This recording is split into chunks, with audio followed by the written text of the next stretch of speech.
जो फैक्टर आपने बताया ना गौरांग शाह साहब, वैसे आप तो बहुत अनुभवी हैं, लेकिन यह है कि सारे फैक्टर के बारे में पता है। 27 तारीख को भारत पर 50% टैरिफ लगा देगा यूएस, वो पता है। सीनियर एडवाइज़र जो भी हैं वो कह रहे हैं कि यूएस रशिया से तेल मत खरीदना चाहिए। हमारे विदेश मंत्री हमने साफ कह दिया कि खरीद रहे हैं, हमारा कमर्शियल डिसीजन, इसमें आपका कोई चलेगा नहीं, बहुत लॉजिक दिया जा चुके हैं। तो पता नहीं, मुझे ऐसा लग रहा है कि कुछ ऐसी चीज़ें हैं जो अब अनिश्चितता इससे ज़्यादा क्या हो सकती है। ट्रंप साहब जब तक हैं तब तक अनिश्चितता ही मान के चलिए। कुछ ऐसी चीज़ें जो शायद हम लोग नहीं देख पा रहे हैं, ऐसा कुछ है क्या अनुराग सिंह जी? हाँ, लक्ष्मण जी देखिए, एक एक एक कहावत है मार्केट्स में, यहाँ बड़ी चर्चित होती है। There are no bad stocks, there are only bad prices. मतलब क्या है कि कोई स्टॉक बुरा या अच्छा नहीं होता, सिर्फ प्राइस अच्छे और बुरे होते हैं। हम्म? मैं कल एक डेटा देखा। देखिए, आपके चैनल पे करीब अब 4 एक साल से मैं आ रहा हूं। कई बार दर्शकों को लगता है कि हमेशा ही बेयरिश नजरिया होता है। देखिए, likewise I want to say there are no bad markets, only bad prices। और हर समय दौर आते हैं। मैं यूएस मार्केट्स में काफी बेयरिश था नवंबर 2023, और ट्विटर पे मैंने पोस्ट भी किया कि now I am turning bullish, 50% cash to 100% all in. नतीजा सही रहा है। इंडियन मार्केट्स में स्टेबल हूं, कॉशियस हूं, लेकिन अभी बहुत बुलिश फेज नहीं आया है। मैं सिर्फ कहना चाहता हूं, जब 4 साल हमें हुए हैं, मुझे करीब अक्टूबर 2021 से, निफ्टी तब था, और मैंने तब एक डेटा जस्ट क्विकली कंपेयर किया, निफ्टी 50 या निफ्टी 500। तो निफ्टी था 18,300 पे और निफ्टी 500 था 15,400 पे। ये अक्टूबर पीक की बात है 2021 में। तकरीबन जैन तक भी इंडियन मार्केट वहीं पे वापस आ गया था। अब से 4 साल अभी, लक्ष्मण जी, निफ्टी का रिटर्न रहा है 8%, निफ्टी 500 का रिटर्न रहा है 10%।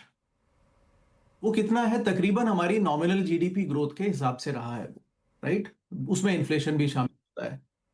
कहने का मतलब ये है दैट रिगार्डलेस ऑफ 4 साल से मैं कॉशियस या बेरिश चल रहा हूं, तमाम एक्सपर्ट्स बुलिश चल रहे हैं, रिटर्न्स देखिए वही है जो नॉमिनल जीडीपी की ग्रोथ है, 8 से 10%। एक्स्ट्रा रिटर्न्स नहीं है। तो कहने का मतलब ये है लक्ष्मण जी के वो प्राइजेस जो पीक हो गए थे, वहां से आप 22 25 पीई पर अगर पहुंच जाते हैं, तो फिर आपको रिटर्न्स बनाना किसी भी मार्केट में बहुत मुश्किल होता है अगले 4 5 साल के लिए। और जब तक आप उस लेवल पे खरीदेंगे जो भी सामान, स्टॉक स्पेसिफिक छोड़ दीजिए, मैं एसआईपी इन्वेस्टर्स की बात कर रहा हूं जो ब्रॉडर इंडेसेस और मार्केट पे इन्वेस्टेड रहते हैं, तो वो रिटर्न्स नहीं बनेंगे। इस पर एक और छोटी बात ऐड कर दूं लक्ष्मण जी के, सो बाय द वे, आज भी it's there is nothing wrong with the markets. सिर्फ जो नॉमिनल ग्रोथ है जीडीपी की 10%, और अब तो शायद 9% रहे क्योंकि इन्फ्लेशन नीचे आ गया है, वो ही रिफ्लेक्ट करेगी आपके मार्केट्स में। डाउनसाइड रिस्क हमेशा थोड़ा ज्यादा बना रहेगा, अपसाइड रिस्क उससे ज्यादा नहीं है, राइट? तो ये मोटा मोटा ये इक्वेशन है। And that is why I have always been saying that please set up expectations को 10% के रिटर्न पे एक्सपेक्ट कीजिए, पुराने नंबर मत लगाइए, इन्फ्लेशन भी अब कम है। एक एक और मेजर सेइंग है लक्ष्मण जी, विच इज के मार्केट में सबसे खराब रिटर्न्स उसके बनते हैं जो प्रिडिक्टेबल बायर होता है। देखिए, ये रोज यहाँ मोल भाव होता है, ट्रेडिंग होती है। जब आप प्रिडिक्टेबल बायर बन जाएंगे तो आपको सबसे खराब प्राइसेस मिलेंगे, क्योंकि अगला उसके हिसाब से एडजस्ट कर लेगा। ये जो और ये this this I fully appreciate SIP and everything, but ये फिनोमेना ना सिर्फ यूएस मार्केट के एसएनपी को और 401k के रिटर्न्स को देख के एक्स्ट्रापोलेट कर लिया है। ये और किसी मार्केट में ग्लोबली पैन आउट नहीं हुआ है on a low inflation economy. India में जस्टिफाइड हो जाता है बिकॉज हाई इन्फ्लेशन इकोनॉमी है, तो वो रिटर्न तो ऊपर ही दिखेगा, क्योंकि साल 7 8% तो इन्फ्लेशन ऐड हो जाता था एटलीस्ट 90s में और 2000s में, राइट? ये जो निफ्टी का 12% का रिटर्न है सिंस इंसेप्शन 1994 से 40 साल तक, 12% का रिटर्न है निफ्टी लेवल पे, और निफ्टी 500 का 11 है। इसमें आधे से ज्यादा, लक्ष्मण जी आपके चैनल पे पहली बार कह रहा हूं, आधे से ज्यादा इन्फ्लेशन है। मैंने एक रफ कैलकुलेशन किया 1994 से सीपीआई इंडेक्स को लेकर के, आधे से ज्यादा इसमें इन्फ्लेशन ही शामिल है इस 12 में। ओह। कुल मिला के अगर हम समराइज करें तो आई थिंक ये प्राइसेस ठीक हैं, इकोनॉमी भी अच्छा कर रही है, लेकिन 8 से 10% रिटर्न का कुल मिला के वो बनता है, मूल सिचुएशन बनती है। और बायर को कभी भी प्रिडिक्टेबल नहीं होना चाहिए। अगर आप बायर में एसआईपी फ्लो हमेशा हर महीने प्रिडिक्टेबल हो जाएगा तो सेलर उसी हिसाब से प्लान करेगा। जो आपने अब शुरू में बात कही, मैं तो काफी समय से कह रहा हूं कि promoter and FIIs will continue to sell because they know कि बायर तो आ ही रहा है, वो प्राइस तो देख ही नहीं रहा है। छोटा मोटा एक मोटा सा सजेशन है, इससे बियॉन्ड हम जा नहीं सकते हैं जी। नहीं तो कुल मिला के आपकी बात को अगर मैं एक लाइन में समराइज करूं तो ये वैल्यूएशन का पूरा मामला है, हमें और थोड़ा सा सस्ता होना पड़ेगा, तब जाके हम ज़्यादा बेहतर तरीके से प्लेस हो सकेंगे, क्या ये कहें? बिल्कुल, और उसमें बुराई क्या है? अगर आज मार्केट 20-25% टैंक करता है तो एसआईपी इन्वेस्टर्स की तो बल्ले बल्ले है, उनको पैसे आज थोड़े निकालने हैं उनको तो why should SIP investor come and cheer market rising every day? वो तो और गलत है। मैं कहूंगा टूट टूट जाएगा, क्योंकि 20 साल बाद उनको रिटर्न्स बेहतर नहीं मिलेंगे, आज के प्राइसेस पे रिटर्न्स नहीं मिलेंगे। तो ये आपका मैसेज है कि क्यों एफआई बेच रहा है, क्यों देखिए सब कुछ इट्स ऑल देयर, राइट? तो वी हैव टू सी। ठीक है, इस पे मैं आऊँगा फिर से भी।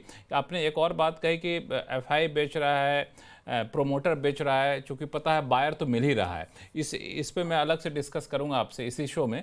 लेकिन एक चीज़, जसप्रीत अरोड़ा साहब, जो एक्सप्लेनेशन अभी अनुराग जी ने दिया इस गिरावट या फिर कहें कि इस ठहराव का, आप कितने सहमत हैं इससे? Definitely. Good evening everyone. Long term returns के हिसाब से तो फुली सहमत है, बट इसमें मैं बस एक एंगल और डालना चाहूंगा लक्ष्मण जी की, मार्केट का जो इन्वेस्टर्स हैं, स्पेशली रिटेल इन्वेस्टर्स का अगर हम एग्जांपल लें, अज्यूमिंग जो मूड है, मोमेंटम है, उनसे ही बनता है। वो हमेशा लास्ट 1 ईयर रिटर्न को ज्यादा अहमियत देते हैं कि पिछले 1 साल में कितना रिटर्न बना है। तो एग्जैक्टली अगर हम 1 साल पहले जाएंगे, अगस्त 2024, तो निफ्टी का रिटर्न 28% था। तो हमारा जो जो मूड ऑन द स्ट्रीट अगर हम बोले अगस्त 2024 में, बिकॉज उससे पहले 1 साल में 28% रिटर्न आया था, तो बहुत स्ट्रॉन्ग था। Now last 1 year return Nifty 0, तो इसलिए 2 साल का रिटर्न एग्जैक्ट 28 है।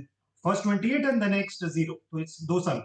अब इतने बड़े बेस पे सेम 28% या डबल डिजिट रिटर्न आना ऑब्वियसली संभव नहीं हो पाता, बट इतने बड़े इवेंट्स के बावजूद, और हमने काफी सारे इवेंट्स देखे हैं, चाहे वॉर है, जियोपॉलिटिकल इलेक्शंस है, एंड टैरिफ है, क्या क्या नहीं है, उसके बावजूद हम 0 पे हैं। तो वन पॉइंट इज कि हम 0 पे रहना भी एक अपने आप में अचीवमेंट है। उसके अंदर आप डाइसेक्ट करें तो बैंकिंग सेक्टर अकेला है विद 40% शेयर, जिसका +8% है लास्ट 1 ईयर रिटर्न। बाकी सब माइनस में है, चाहे एफएमसीजी है, चाहे आईटी है, चाहे कंजम्पशन है, ऑयल एंड गैस है, रिलायंस है, आप कोई भी सेक्टर उठा लीजिए। अब अकेला एक सेक्टर के दम पे मार्केट आगे बढ़ नहीं सकता। मार्केट को ओवरऑल ऊपर जाने के लिए विद अ डिसाइसिव, अब आज की मार्केट आप आज अगर इतनी अच्छा 4 दिन का मार्केट है, एक दिन में पूरा खराब हो गया, वो ऑब्वियसली इंपॉर्टेंट लेवल्स उन्होंने नहीं मेंटेन किए।